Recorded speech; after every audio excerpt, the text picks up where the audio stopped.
bienvenido a Café Espacial. Conduce el Dr. Fermín Romero Vázquez. Análisis con líderes expertos e influencers del futuro de la Agencia Espacial Global. Exploración espacial y potencial, extensión de la raza humana en el universo. Ámbitos más prometedores del sector espacial y sus protagonistas en gobierno, industria y servicio, academia y ONGs. Beneficios de la ciencia y tecnología espacial para toda la sociedad.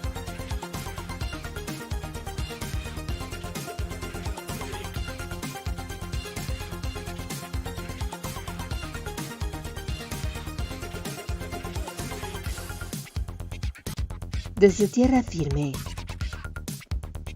es momento de un café.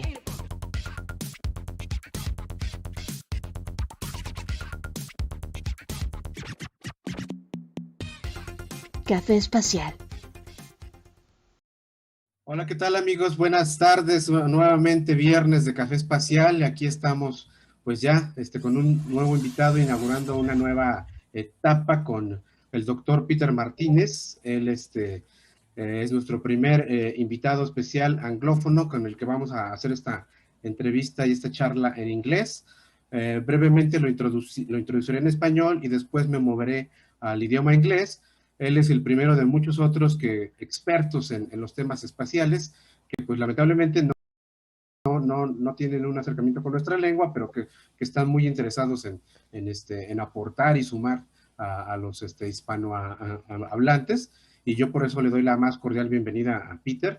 Brevemente les diré que Peter Martínez es doctorado en astronomía por la Universidad de Cape Town, en Sudáfrica. Es director ejecutivo de la Fundación Mundo Seguro y tiene una extensa experiencia en diplomacia espacial multilateral, así como en la formulación de diplomacia espacial y política espacial, regulación espacial. También tiene una gran experiencia en la creación de capacidades en ciencia y tecnología para el desarrollo.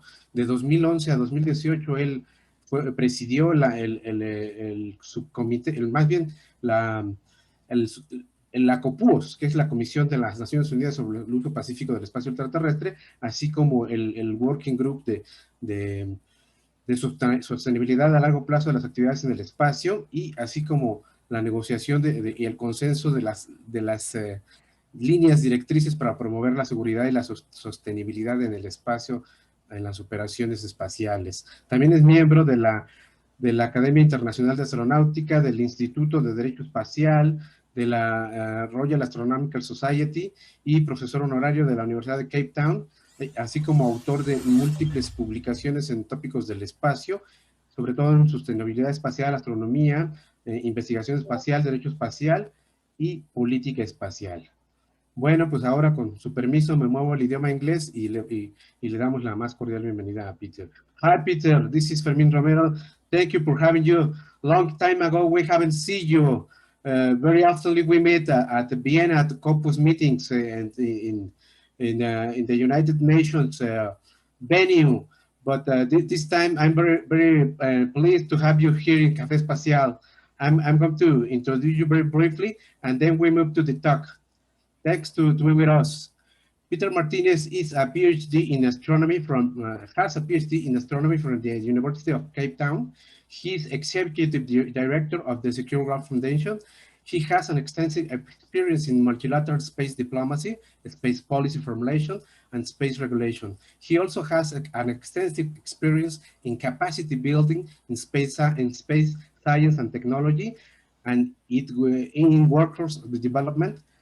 From 2011 to 2018, he chaired the United Nations Committee on the Peaceful Uses of Outer Space, the UN COPUOS, working group on the long-term sustainability of outer space activities that negotiated a set of international consensus guidelines to promote the safety and sustainability of space operations. He's also a member of the International Academy of Astronautics, the International Institute of Space Law, a fellow of the Royal Astronomical Society, and an honorary professor of the University of Cape Town. He has authored or co-authored over 200 publics in space policy, space sustainability, astronomy, space research, space law, and space policy. Dear Peter Martinez, welcome to this Café Espacial. Thank you very much, Fermín. It's a great pleasure for me to appear with you on the Café Espacial and for us to work together again. I remember very well our past experiences of working together in UN Corpus when you were part of the Mexican delegation that was so prominently involved in the negotiations of the guidelines that I will be discussing today. So it's a great pleasure, and I'm really honored to be on your show today. And also thank you for allowing me to do this interview in in English, because for me I have my whole career has been in the English language, so for me it's easier to use the terminology that that I will use in English. So thank you for this flexibility. No problem, dear friend. Well, dear Peter, you know we're an experienced person in the space field, so please share with us your experience at Corpus, where you led the working group on long-term sustainability, LTS, of other space activities for almost 10 years. Please tell us how was it for you, and what are the most important outputs for this? Yes. Well, you know, the idea that that the space environment is endless and that we can carry out our activities is something that people have come to take for granted.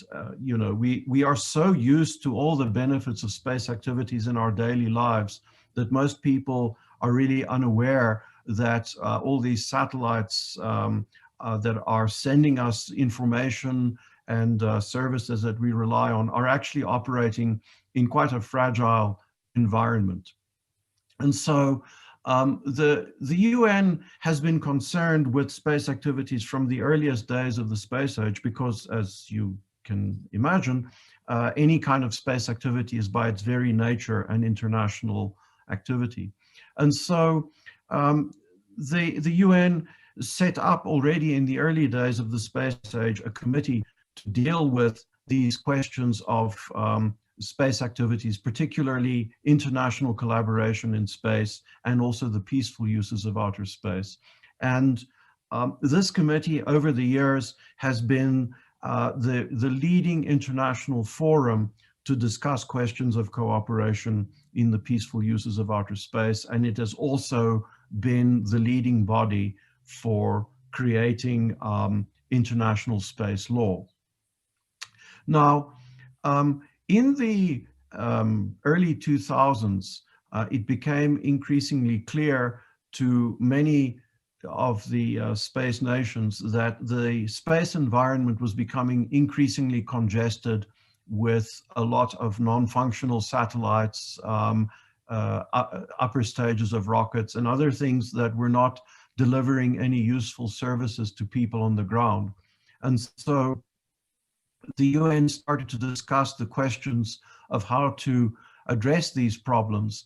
And by 2010, the UN Committee on the Peaceful Uses of Outer Space decided to set up a working group to address these questions in a holistic manner. And I had the honor to be selected as the chairman of that process. We began in 2010 with a general discussion of the issue. And I must admit that in the first few years, it took some time to for all the member states to understand that this was really a concern of the whole world and not just a concern of a few leading space nations. Partly it had to do with a misperception of the importance of space for all countries, but also partly and understandably it had to do with a bit of a suspicion on the part of developing countries that this was an issue, a problem that had been created by the leading space nations, and that they should solve the problem and not use these environmental concerns to raise barriers to participation for other countries. So this was the context within which this discussion in the UN began. And it took a while for countries to realize that this was a common global concern and this, that it needed the attention of all the nations.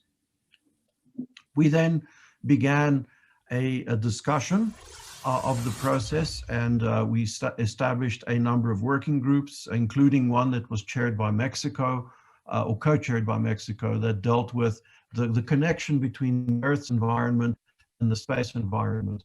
And so that was the context within which we began these discussions of space sustainability and corpus. And I'm happy to talk a bit more about the content of the guidelines and so on.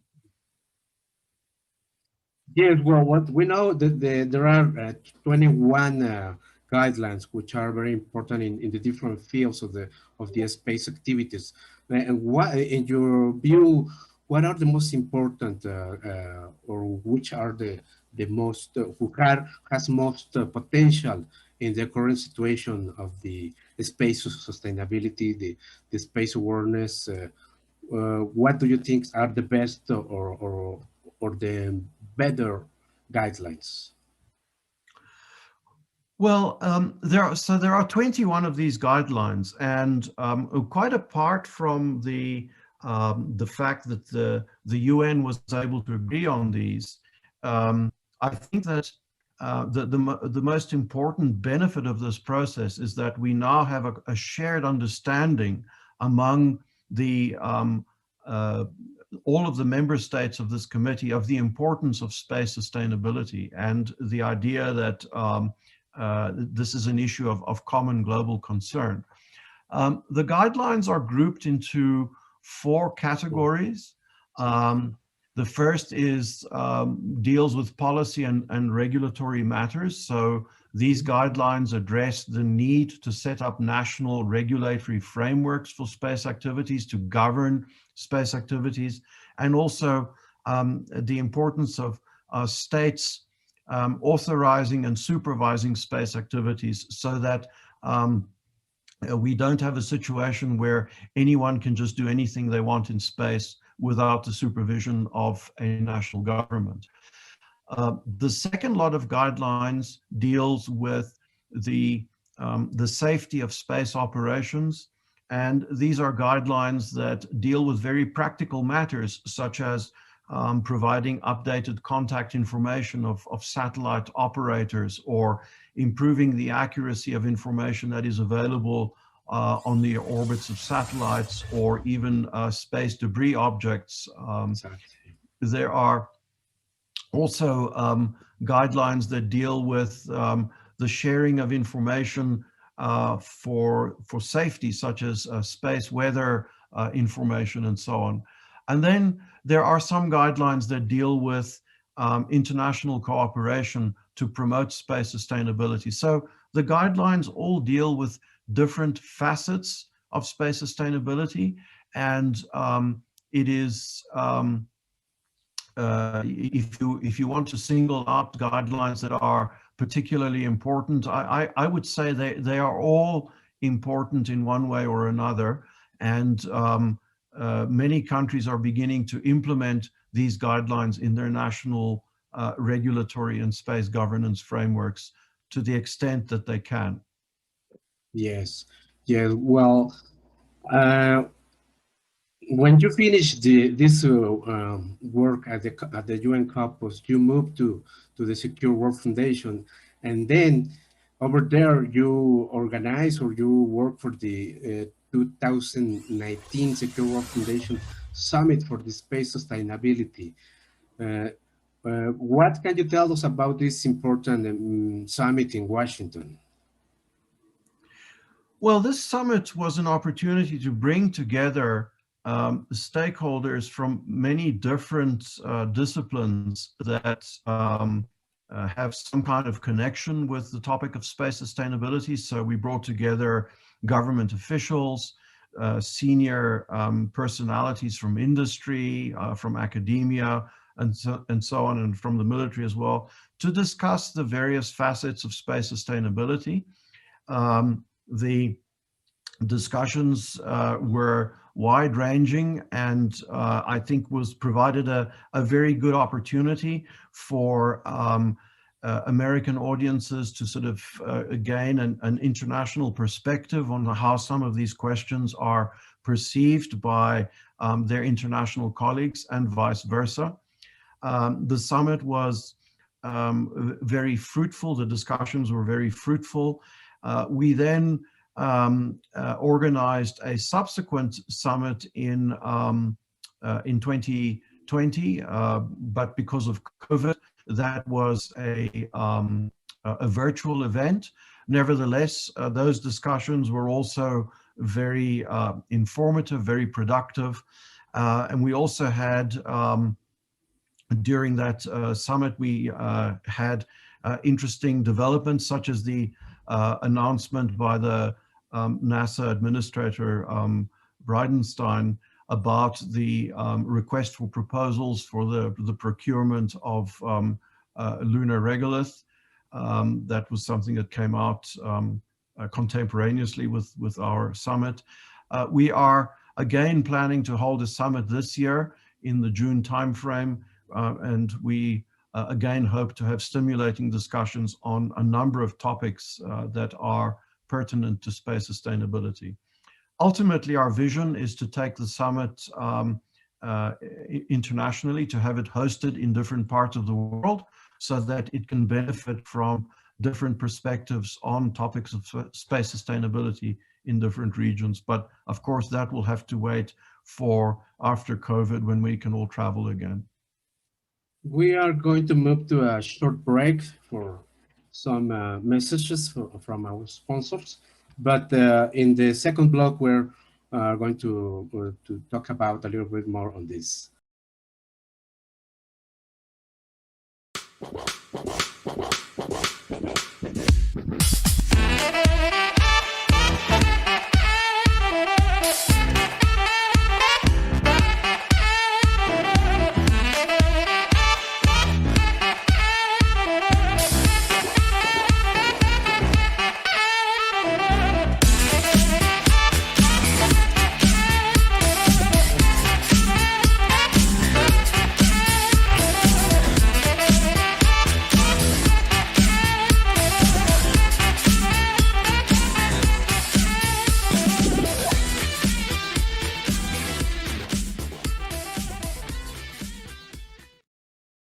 Okay, dear friends, we are now again with Dr. Peter Martinez, and in this second block, we are going to talk about the legal status of the long-term sustainability guidelines.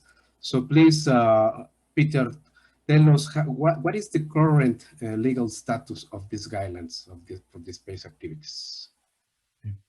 Thank you for that question. So these international guidelines are voluntary and non-binding, but non-binding does not mean that they are non-legal, in the sense that states can choose to take these international guidelines and implement them in their own national law, therefore giving them legal character within their jurisdictions.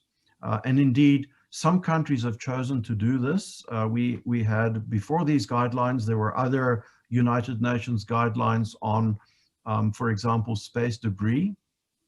And a number of countries have incorporated elements of those international guidelines into their domestic legislation. And so thus imposing legal requirements concerning space debris mitigation on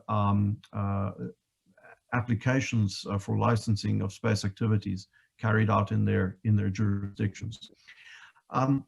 Also, I should say that these guidelines can help to bring about norms of behavior of how space activities are carried out. And in other words, these guidelines can help to create the customary practice of states. And after some time, if states all implement or behave in a certain fashion because they believe that that is the right thing to do and that is what is expected by other states, this customary practice begins to acquire some weight, legally speaking, and customary practice is indeed one of the sources of international law. Good. And compared with other legal instruments, for example, another who have not good luck, or like the International Code of Conduct, or the ballistic missile and guidelines for it was the technology control regime, missile control regime. What are the expectations for these LTS guidelines? Yeah. Well, I think one of the differences between this process of the LTS guidelines and the other instruments that you discussed is there was some of those instruments had a disarmament dimension, which immediately makes them more politically sensitive. Also, in the case of some of the instruments, they were very much political top-down, whereas the LTS guidelines are bottom-up, are using a bottom-up approach. And the difference is that if you have a bottom-up, technically based approach, where the experts from different countries come together and agree on common problems, common approaches that are technically sound, it is then, I think, harder for there to be some kind of political disagreement or adjustment of these technically recommended measures, which after all are to promote improved safety of space operations. So I think that is the main difference. If you talk about other instruments like the previous efforts to establish an international code of conduct for space activities, that was more of a political top-down approach with a significant disarmament element to it.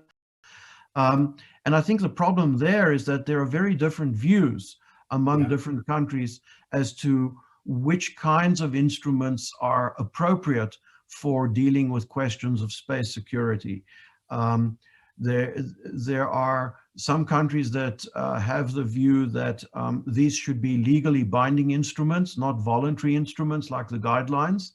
And indeed, you can imagine that if you are dealing with questions of security, where any kind of agreement that needs a verification mechanism, then probably you would be better served by having a legally binding agreement. But for situations where you're dealing more with questions of safety and responsible practice, that perhaps non-binding instruments may be more flexible, faster and easier to negotiate, and more appropriate in such circumstances. And this is the kind of the category that the LTS guidelines falls into. Yes, well, with increasing democratization of the space, it comes a responsibility and need to keep a space sustainable. And the LTS guidelines are important to the broader space community. Do you think so? Absolutely. Although the guidelines are a product of a United Nations process and therefore aimed at states, because after all, the UN is an intergovernmental organization and its members are the states. Nonetheless, the principal actors in space activities are, private companies, space agencies, universities. And so the guidelines will only achieve their intended outcome if they are absorbed, if they are internalized, and if they are implemented to the widest extent possible. And this means not just to be, on the desk of national regulators, but really implemented in the most, in the widest way by all space actors. So we are encouraging states to disseminate wide awareness of these guidelines to their national space communities. And at Secure World, we have also taken a number of measures to promote wider awareness of these guidelines to non-state space actors. And I should say, I'm very happy to see that the space industry has taken note of this, and a number of industry-led initiatives have made reference to the LTS guidelines and encouraged their members to familiarize themselves with and to implement these guidelines to the best of their ability. One such initiative is called the Space Safety Coalition, which was established a few years ago and which contains a number of non-state space actors that are actively promoting adherence to these guidelines. And there are other industry actors as well, individual companies that are taking great steps to implement these guidelines. That is a good news to know that the industry is thinking in a sustainable environment. That's good, Peter. I'm very happy to hear that from you. Talking about the new spacefarings, how do they receive these LTS guidelines? Do you know? How do they react or to think on this? Yeah. Well, I think spacefaring, the emerging spacefaring nations are appreciative of these guidelines because they provide some valuable framework for them to organize their space activities. I think one of the big positive outcomes of our discussions in Corpus was for member states to realize that countries that are entering space now do not have the same luxury that the early space actors had 50 years ago in the beginning of the space age, when you could make lots of mistakes and learn from your mistakes and so on.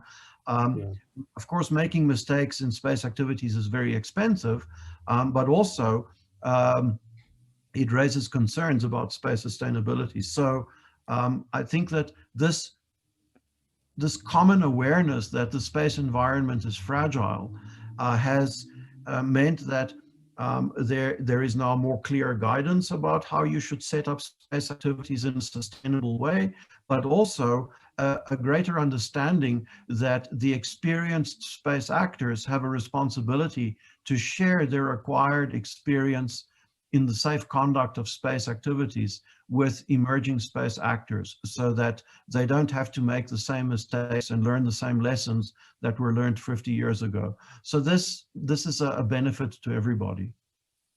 Yeah, I think so. We will move to another brief pause, but we will come back again. Evita el exceso. Well, I've seen people dancing, I'm sure I could join in. I don't know if I want to, and no one to do it with. I've seen you laugh at everything I say, I like it when I don't have to try. Caricatures of you playing the fool always seems to fill the mind's eye. My heavy heart might weigh me down, but it stops sinking when you're around.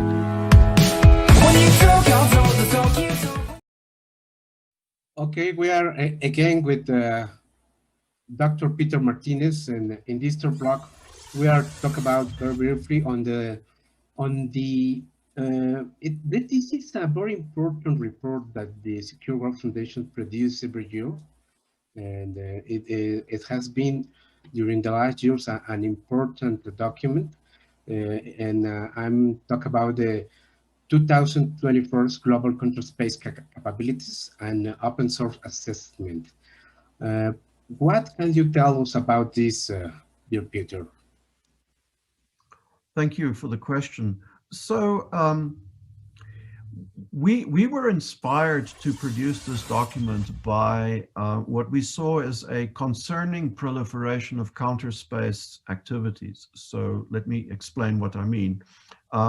As more countries become critically reliant on space for their national security and defense, you can imagine that those countries will take steps to protect their space assets from possible disruption or denial, or potentially even destruction by adversaries in times of conflict. And so countries are developing the technological means to be able to defend and protect their space assets. Of course, what this does raise concerns for the potential for future conflict in space. And because so many of these activities are carried out in secret, it is difficult to have conversations where everybody has accurate information. And so what we decided to do at Secure World is to begin to compile a set of information from open sources on the development of these counter space activities, and to make them available so that countries could have a discussion about these questions on the basis of the best publicly available information. And that was the origin of our counter space document. The first edition came out, I think it was 3 years ago. Each edition has been growing in size, in length, as we get more information, but also as more countries become active developers of these kinds of counter space capabilities. So we launched our 2021 report just a month ago, and we have already had a number of countries telling us that they find the information very useful in terms of their ability to engage in these discussions in an informed manner. The report's executive summary will be made available in the other official languages of the UN. And Fermín, I believe that you were involved in the translation of the executive summary. Yes, it is. Indeed. Thank Indeed. you Yeah. for your contribution to this. But all of these documents... It's my pleasure. Thank you. And these documents are available on our website, and the translations soon will be. Yeah, well, in the interest of the Latin American countries, in particular Mexico, so what can we learn from countries like India or even China, because they are not the typical or the classic spacefaring nations? What do you think we can learn? For example, last week I gave a conference on the national security and the space development, and we saw that that it is very important and space development to protect the national interests. So it is important for countries like Mexico to move